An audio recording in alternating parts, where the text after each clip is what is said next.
ವೀಕ್ಷಕ ನಮಸ್ಕಾರ. ನಾನು ಮೈಸೂರು ಜಿಲ್ಲಾ ವರದಿಗಾರ.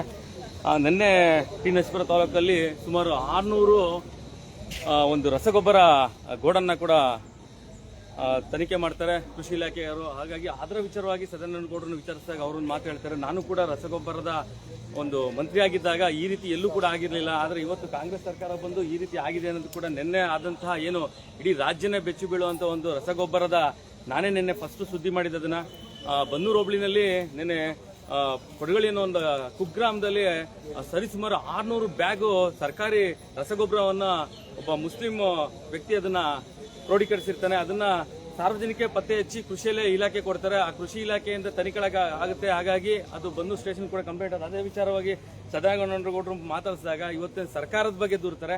ಮತ್ತೆ ಒಂದ್ ಕಡೆ ಮಂಡ್ಯ ಜಿಲ್ಲೆಯ ಉಸ್ತುವಾರಿ ಸಚಿವರು ಅದನ್ನ ನಾವೇ ಮಾಡಿಸಿದ್ದು, ತನಿಖೆ ಮಾಡಿಸಿದ್ದು ಅನ್ನೋ ಒಂದು ಸಮರ್ಥನೆ ಕೂಡ ಮಾಡ್ತಾರೆ. ಈ ವಿಚಾರವಾಗಿ ಸದಾನಂದ ಗೌಡರು ಈ ಒಂದು ಆಡಳಿತ ಪಕ್ಷದ ವಿಚಾರವಾಗಿ ಕೂಡ ಮಾತಾಡ್ತಾರೆ. ಹಾಗಾಗಿ ನಿನ್ನೆ ನಡೆದಂತಹ ಏನು ಒಂದು ರಸಗೊಬ್ಬರದ ತನಿಖೆ ಏನಾಗುತ್ತೆ ಅದು ಮುಂಚೂಣಿಗೆ ಬರುತ್ತೆ. ಇಡೀ ರಾಜ್ಯದ ಮಾಧ್ಯಮಗಳಲ್ಲಿ ಕೂಡ ನಿನ್ನೆ ಬನ್ನೂರು ಹೋಬಳಿಯಲ್ಲಿ ಸಿಕ್ಕಂತಹ 600 ಬ್ಯಾಗ್ ರಸಗೊಬ್ಬರದ ಬಗ್ಗೆ ಕೂಡ ಇವತ್ತು ತನಿಖೆ ಆಗ್ತಾ ಇದೆ. ಟಿ ನರಸೀಪುರ ತಾಲೂಕಿನ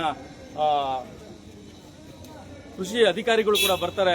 ಆ ಒಂದು ನಿಟ್ಟಿನಲ್ಲಿ ನಿನ್ನೆ ಆದಂತಹ ಒಂದು ವಿಚಾರನ ಇದಕ್ಕಿದ್ದಂಗೆನೆ ಅದು ಒಂದು ರಾಜಕೀಯ ಸ್ವರೂಪ ಪಡ್ಕೊಳ್ಳುತ್ತೆ. ಆ ರಾಜಕೀಯ ಸ್ವರೂಪ ಯಾವ ತರ ಅಂತಂದ್ರೆ ಚಲುಸ್ವಾಮಿ ಅವರು ಹೇಳ್ತಾರೆ ಮಂಡ್ಯ ಜಿಲ್ಲೆಯಲ್ಲಿ ಹೌದು ಇದನ್ನ ನಾವೇ ಅಧಿಕಾರಿಗೆ ಹೇಳ್ಬಿಟ್ಟು ಮಾಡ್ತಿದ್ವಿ ಅಂತಾರೆ. ಆದ್ರೆ ಸಾರ್ವಜನಿಕರಲ್ಲಿ ಒಂದು ಏನೋ ವಿಚಾರ ಅಂತಂದ್ರೆ ಇವರೇ ಹೇಳಿಸಿ ತನಿಖೆ ಮಾಡ್ಸಂಗಿದ್ರೆ ಕೇವಲ ಅದೊಂದೇನೆ ಆಗ್ಬೇಕಾ, ಅದೊಂದೇ ಇಲಾಖೆ ಆಗ್ಬೇಕಾ, ಕೃಷಿ ಇಲಾಖೆ ಆಗ್ಬೇಕು ಒಂದೇನೆ ಅನ್ನೋದು ಕೂಡ ಸಾರ್ವಜನಿಕ ಪ್ರಶ್ನೆ.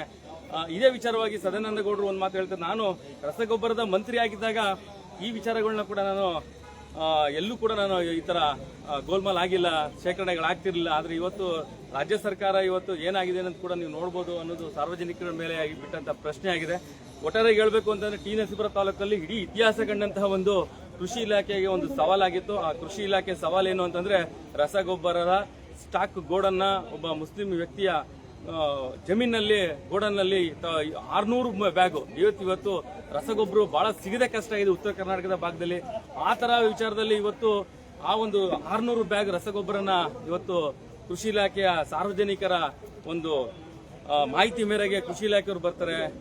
ಇಡೀ ಬನ್ನೂರು, ಇಡೀ ರಾಜ್ಯ ನೋಡುವಂತ ಕೊಡಗಳಿ ಗ್ರಾಮನ ಇಡೀ ರಾಜ್ಯ ನೋಡುವಂತ ಒಂದು ಸಂಭಾವನೆ ಆಗುತ್ತೆ. ಹಾಗಾಗಿ ಇಡೀ ರಾಜ್ಯದ ಮಾಧ್ಯಮಗಳಲ್ಲಿ ಇವತ್ತು ನಿನ್ನೆ ಫಸ್ಟ್ ಸುದ್ದಿ ಕೂಡ ನಾನೇ ಮಾಡಿದ್ದದನ್ನ ಆ ಅಧಿಕಾರಿಗಳ ಹತ್ರ ಮಾತಾಡಿ ಅದನ್ನು ಸುದ್ದಿ ಕೂಡ ಮಾಡ್ತೀನಿ. ಹಾಗಾಗಿ ರಸಗೊಬ್ಬರದ ಸಮಸ್ಯೆ ಇಡೀ ರಾಜ್ಯದಲ್ಲಿ ತಲೆದೂರಿದಂಥದ್ದು. ಆದರೆ ಈ ಒಂದು ರಸಗೊಬ್ಬರವನ್ನ ಕಾಳಸಂತೆಯಲ್ಲಿ ಮಾರೋದಿಕ್ಕೋ ಅಥವಾ ಯಾವ್ದನ್ನ ಬೇರೆ ವಿಚಾರಗಳಿಗೆ ಅದನ್ನ ಬಳಸೋದಿಕ್ಕೋ ಅದನ್ನ 600 ಬ್ಯಾಗ್, 1-2 ಅಲ್ಲ, 100 ಅಲ್ಲ, 600 ಬ್ಯಾಗ್ ಹೆಚ್ಚು ಕಮ್ಮಿ 14 ಲಕ್ಷದ ಚಿಲ್ಲರೆ ಬರುವಂತ ಒಂದು ಅಮೌಂಟ್, ಅಷ್ಟು ದೊಡ್ಡ ಮಟ್ಟದ ಒಂದು ಯೂರಿಯಾನ ಶೇಖರಣೆ ಮಾಡ್ತಾರೆ. ಅದೇ ವಿಚಾರವನ್ನ ಈಗ ಇಲ್ಲಿ ಮೈಸೂರಿನ ಏನು ಇಲ್ಲಿ ಒಂದು ಪ್ರತಿಷ್ಠಾನ ನಡೀತಾ ಇದೆ, ಬಿಜೆಪಿಯ ಒಂದು ಪ್ರತಿಷ್ಠಾನ ವರ್ಗ ನಡೀತಾ ಇದೆ.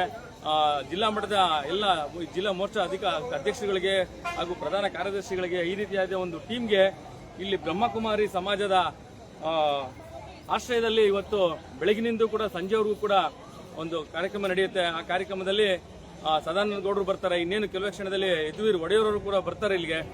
ಆನಂತರ ಇದೇ ವಿಚಾರ ಸದಾನಂದ ಗೌಡರನ್ನ ಕೇಳಿದಾಗ, ಯೂರಿಯಾದ ಬಗ್ಗೆ ಕೇಳಿದಾಗ ಅವ್ರು ಹೇಳೋದಿದ್ದೇನೆ, ಇವತ್ತು ರಾಜ್ಯ ಸರ್ಕಾರಗಳ ಒಂದು ಕಳ್ಳಾಟ ಸಾರ್ವಜನಿಕರಿಗೆ ಗೊತ್ತಾಗ್ತಿದೆ ಅನ್ನೋದು ಕೂಡ ಹೇಳ್ತಾರಂಥದ್ದು. ಆದ್ರೆ ಕೊಡಗಳ್ಳಿ ಗ್ರಾಮ, ಬನ್ನೂರು ಹೋಬಳಿ, ಟಿ ನರಸೀಪುರ ತಾಲೂಕು ಕೊಡಗಳ್ಳಿ ಗ್ರಾಮದಲ್ಲಿ ಏನು 600 ಬ್ಯಾಗು ರಸಗೊಬ್ಬರ ಸಿಕ್ತು, ಇದು ಮೈಸೂರು ಜಿಲ್ಲೆಗೆ ಒಂದು ಇತಿಹಾಸ. ಈ ತರ ಕಾಳಸಂತೆಯಲ್ಲಿ ಬೇಕಾದಷ್ಟಿದೆ. ಇದೊಂದು ಕೇವಲ ಒಂದು ಉದಾಹರಣೆ ಅಷ್ಟೇ. ಹಾಗಾಗಿ ಈ ಎಲ್ಲ ತನಿಖೆಗಳು ಕೂಡ ಆಗ್ಬೇಕು ಅನ್ನೋದು ಕೂಡ ನಾನು ಹೇಳಕ್ ಇಷ್ಟಪಡ್ತೀನಿ.